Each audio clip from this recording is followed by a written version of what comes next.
it's been crazy because I've been doing it since I was 11. And 11. Really? Yeah, so now I'm 23, and so it's just like 23. basically every year it's just gotten crazier and crazier. And yeah, I used to make $1 a day back. Well, the first few years I wasn't even making money off YouTube, but once I started making money, I was making $1 a day, and I saved up for a couple months. I bought a microphone, saved up for half a year. I got a computer, and I've just always reinvested it. And so it's like literally just all. I mean, I was like as awkward as they came. No money, no nothing, and I just basically just obsessed over YouTube every day for a decade. Are your first episodes available? The 11 when you were 11 years old? No, because I had a friend when I was 13 that found my channel, and so I deleted like all the videos. I got really self-conscious. Oh no! I know, but so everything from 13 and up is there, and yeah, they're fucking terrible. That's still cool. Yeah. So what did you do when you first started? Like, what was the first? How many of us would have simply deleted the videos because we were embarrassed, or we didn't want our families or friends, people we know, to see the videos that we have made, especially the early attempts, not the famous ones? First idea? The very first video, weirdly enough, I played this stupid game, and some hacker like killed my base when I was 11, and so I uploaded it, and my first video got 20,000 views like instantly, because it was like all the people that played the game was like, oh shit, you can hack in this game. It's a game called Battle Pirates. I guarantee you no one listening. What is it called? Battle Pirates. No one here has ever heard Battle of it. Card? Battle Pirates. It was, Battle Pirates. Yeah, it was a really small game, but I uploaded that and I got 20,000 views. And that was probably the best thing that could have ever happened to me, because then I was hooked from day one. Literally, like most people, it takes hundreds of videos before you get like one view. And somehow the very first video I uploaded at 11 got like 20,000 views. That's why he got hooked. And then it took him 10 years. It's a 10-year or 12-year journey. And then I was just like, oh, I fell in love, and I've been hooked ever since. Wow. So it was kind of almost by accident. Essentially, yeah. It was that, and then because this was way before YouTube was even a thing. Like, Right. no one was really a YouTuber. Hardly anyone made money. When did YouTube when did it launch? Like 2006. 2006 or whatever. Yeah. YouTube was a thing, but like the partner program wasn't really a thing. No one Right. was making money. Right. And it was definitely back before it was cool. Like when I was doing YouTube when I was 14 and 15, like it. Now, it's cool if you want to be a YouTuber in high school or middle Yeah. school. Back then, like, no one gave a fuck. You know what I mean? It was like, you're just worried they would try to play your videos in class or make fun of you or stuff like that for it.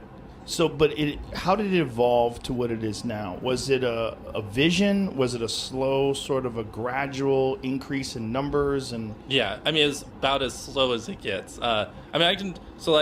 When I was a young teenager, I was getting no views, had no money, had no equipment. And so for the most part, it was just like, I was just trying to scrounge money so I could buy equipment, because I was using my brother's old laptop.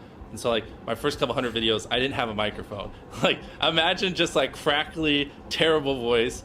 And so once I got monetized, I saved up for a few months. Like I told you, I bought a microphone. I can just give you a mile high history. And I saved up for like 6 months. I mean, I was just doing video game videos, and they were terrible. But I saved up, I got a real computer. So now I can actually record the video game in high quality. I have a microphone, I'm like 15, and I just kept going and going. Trying to figure out like what are some of like the hot spots. Like essentially up until 18, I had been doing YouTube pretty religiously, but I was making no money. Like this is kind of the turning point was when I graduated from high school. And my whole life I was like, I want to be making enough money by the time I graduate to do this full time. And it's beautiful, right? The way he earned everything and put it back in YouTube to get his microphone, to get the computer, etc. I was still only making a couple $100 a month. So I graduated high school, and my mom was like, either move out or go to a community college. And I didn't have enough money to move out, but I hated school with a passion.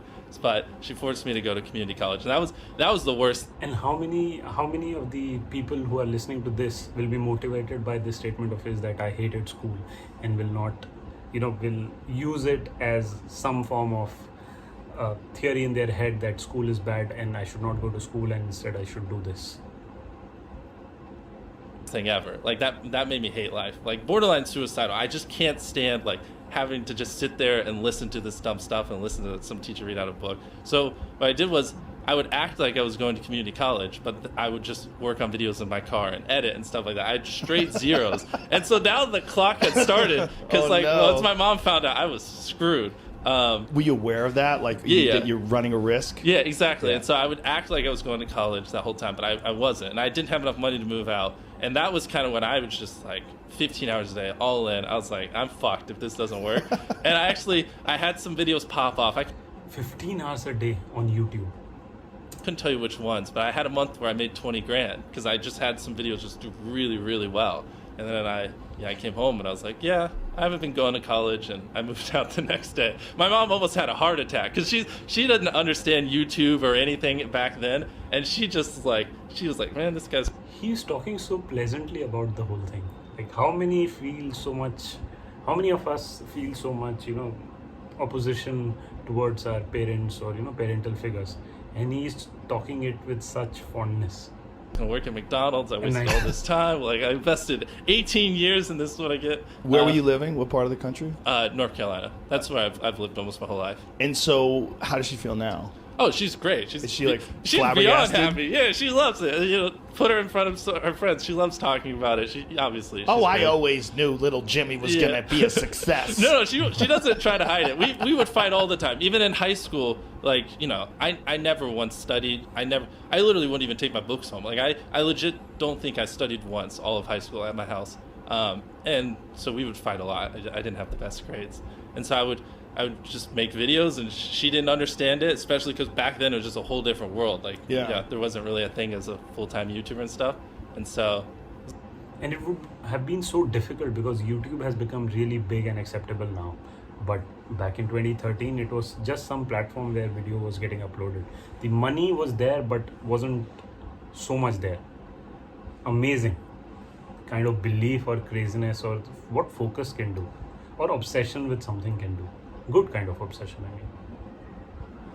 There's a lot of arguments, a lot of drama, but ended up working out. She's happy. The thing is, it's like nobody saw this coming, right? So you can't blame her. But especially me in like the middle of North Carolina in a small town. I had like horrible acne. I'm especially back then, really awkward. It's like no one, like people would have bet $1 million that I wouldn't be a YouTuber. It makes no sense. But I have hyper obsession, and I love this, and you give it enough time, anyone can solve it. Well, there's a lesson in that for people, really. Like, to just, if you do have a hyper obsession to something, there's a lot of people that think that because they're bad at school or because they're not interested in school that they're destined to be a loser. Yeah. And that's not true. The problem is school is too rigid. Like, regular public school system, sit down, underpaid teacher, disinterested, not really connected with the work. You're not connected with it. You just can't wait to go home and do what you like to do. Exactly. And you get this thought in your head like, oh my God, I'm going to be a loser. I mean, that's how I was when I was in high school. I thought I was going to be a loser. Well, and you take it a step further, because I thought, especially if you're like extremely passionate about something at a young age, where most kids are, then it's more exacerbated that it's like, I didn't talk to anyone. I hardly had any friends because I was so obsessed with YouTube. As back then, just no one cared. So it's like, I thought I was just like, just didn't even know how to speak. Like, literally, I just couldn't hold a conversation with a single person because people would just tell me, all you talk. It's so amazing that when somebody starts detailing things, they talk about how it will be good for your communication, it will develop your personality, etc., etc., etc. And if you become successful, you bypass everything and you reach in the front. And if you don't, you are at the back, and then everything can be blamed. It's amazing what success does.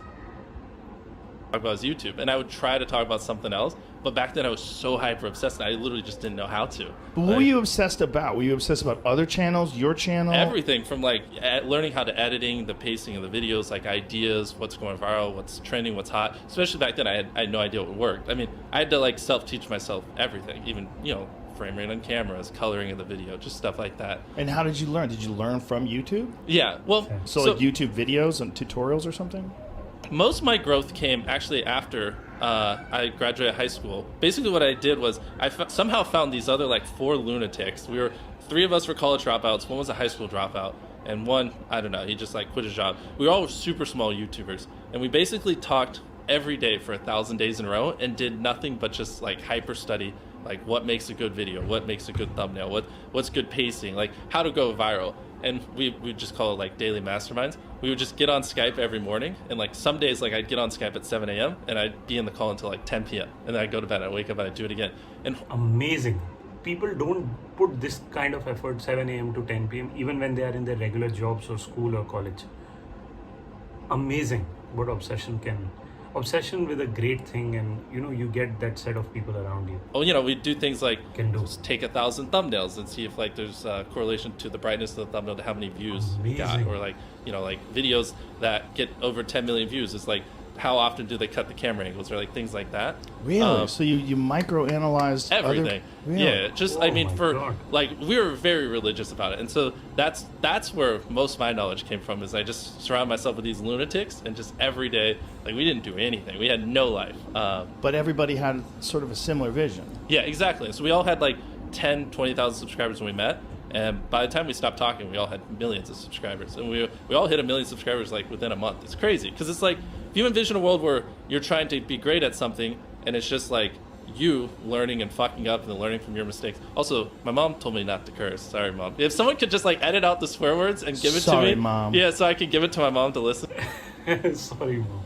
to, that would be great. But like, you mess up, you learn from your mistake, you mess up, you learn from your mistake. You in 2 years, might have learned from 20 mistakes, or if you have like 4 other people who are also messing up, and when they learn from their mistake, they teach you what they learn, stuff like that. Hypothetically, you 2 years down the road have learned like 5 times more of the amount of stuff. So it just like helps you grow exponentially way quicker, if that makes any sense. It does. It Yeah. does. But it's interesting that you thought about it that way in sort of a systematic approach. Like Exactly. This is not And at the age of 17 or 18, keep that in mind. dumb luck. No, I mean, it was like they say 10,000 hours in math or something. We Yeah. probably put in like 40, 50,000 hours. I mean, we're talking like Wow. every day, all day, like literally nothing. We had no friends outside of the group. That was your life. And I'm like, actually rereading that book right now, that Malcolm Gladwell book, Outliers, that talks about that 10,000 hours principle. Uh-huh. It totally applies to what you did. 100%. I mean, Yeah. like it sounds like But instead of 10,000, it was 50,000 hours that he put. you were just all day, every day, and which makes sense. And what do you have now? 90 million subscribers? well, we across everything, we're closing in on 200 million subscribers. Yeah, because have you seen our dub channels? No. Can you pull that up? Just search Mr. Beast in Espanol. So we actually, which I'm kind of curious why you don't do this. We do. He didn't need to. He didn't need to dub his channels from English to other regional, to other languages, like Spanish or something, which is spoken at more than English, if I'm not wrong. He didn't need to, but he thought of it, got those actors, and got it dubbed. Amazing. Do our videos in other languages as well. Really? Yeah, and Wow. so and I can't wait to get to show you this because I actually have a really cool story. Veremos a Here, la just go primaria. cool Al to the final- channel so you can translate. Who does this? We do. Voy it. a pasar So you hire hit someone? Hit videos. Yeah, we have voice actors and everything. Wow. So these are the exact same videos on my main channel, but we pay voice actors to dub over them. We translate the text in the video, everything. Mr. Beast in Espanol. Yeah, that was actually Wow. one of the fastest growing channels last year, and it's just our That's videos so dubbed. smart. Okay, now click on a video so you can kind of hear it. Hoy, mis amigos y yo volveremos a la primaria. Yeah. Al final de la clase haremos un examen de 10 preguntas y si te And so equivocas scroll en más down de so dos, you can see the comments. pruebas. Te la- It's all in Spanish, like. That's dope. Yeah, so that's now just I won't pull them all up, but now In the just other countries? Yeah, search Mr. Beast Brazil. We do a bunch of languages. Oh, so you got a Portuguese translator as well. Yeah. Wow, that's dope. Yeah, same I thing love here. it. Oh, man. It's Beautiful. What a great idea, man. Yeah, and so because if you Google it, it's like only less than 10% of the world speaks English, so 90% of the world can't even enjoy your content. And when I realized that, I was like, wait a minute, 90% of the world can't even watch this stuff. And so go back to the Spanish one real quick because that's our biggest one. And sorry for anyone watching who doesn't have the visuals. So set it to most popular. We just started doing this like 6 months ago, and it's crazy like how viral some of these videos Wow, are going. 51 million. Yeah, and What, the problem with me is like, I don't know if someone's going to translate if they're going to say exactly what I said. well, you have quality control. So we have before a video gets uploaded, we have 3 different people who basically write the transcript, and then if the words don't line up on all 3, then let me think about the process. We have something like that because I was worried about that as well. I think we take the original transcript and then we have it dubbed, and then after stuff we have like 2 different people write out, and if it doesn't line up with the original, then there's like it's a red flag, and then we look at it. Interesting. Yeah, we built some system where I don't have to worry about. Amazing. He's literally running it like a company, ensuring quality controls. Amazing. I'll have to stop the video here because The video has become too long, but you can see what an amazing journey, putting in so much hard work, and not just putting the hard work, thinking properly and thinking with a goal. Amazing, this guy. I think you should really Google it and watch it number of times if you want to become successful. Great guy, right? 23 years of age. Put in 12 years of work. People don't put in that much of work in their corporate career. Work like 7 a.m. to 10 p.m. Who does that? And such a nice guy, right? You looked at the pleasantness of his voice. Amazing. So happy that I found this clip and I get to share all of this with you. Definitely do check out more of his videos and go to his channel. I don't need to, I'm sure you have already seen his videos, but if you haven't, definitely go out there and definitely check out Joe Rogan Experience, JRE. They have some great guests, and I think it is #1 podcast in the world, so I don't need to say a lot. Alright, I hope you enjoyed this video and I'll see you again very soon. Bye bye, take care.